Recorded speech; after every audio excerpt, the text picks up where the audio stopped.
Well, joining us now from Phuket in Thailand is Steve Sammartino. And Steve, we've just been watching that wonderful footage. Can you just tell us, how was it even possible to capture that vision in the first place, 40 kilometres up in the air? Yeah, well, I didn't know it was possible until a 17-year-old from Romania taught me how to do it. But basically, we did a helium balloon, and we filmed it with a HD GoPro camera, which can survive pretty much any conditions. And we sent it up with a GPS tracker and come down. And when it landed, we tracked it, found the camera and the footage, and there you have it. Steve, the question is why? Yeah, it's more actually, it's why not? I mean, the thing that's really interesting these days is the technology now is so cheap.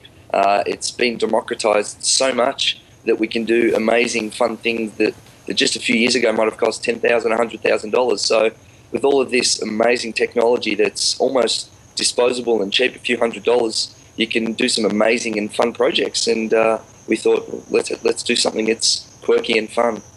And of course, Lego brought you together with this young teenager from Romania to make this project possible. Can you tell us just a little bit about that story of how you worked together?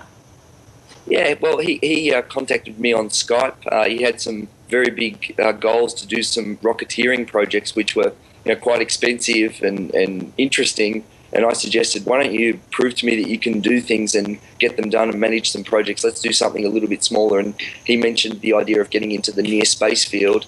And I said, well, why don't we do it in a way that might capture the public's interest, where we can mash together some things that people really like. And we thought that the space shuttle might be a nice idea to pay homage to and tribute the shuttle program, which is now defunct. So Raoul is a really persuasive and interesting guy who doesn't stop pushing, and he just contacted me every day until he just wore me down. And then we thought, well, this is really cool. Why not do a project with someone on the other side of the world? So, and now we've got a few bigger ones up our sleeves. Now, Steve, of course, this is not the first time we've seen Lego in space. There was a Lego Man that was launched recently too, which begs the question: what's next?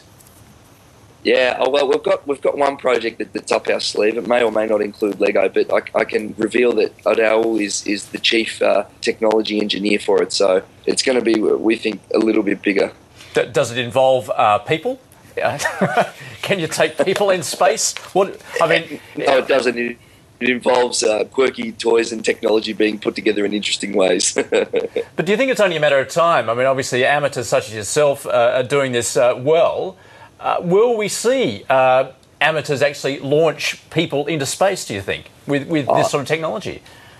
I've got no doubt. We're kind of moving into the privateer phase of different technologies. And interestingly, a lot of the most interesting rocket programs are now coming from private people. So I think with the end of the Cold War now, there's not as much investment from government. So it seems as though it's the only way that we're going to progress, and technology is getting cheaper and we can do it. So there's no doubt that we will, I think.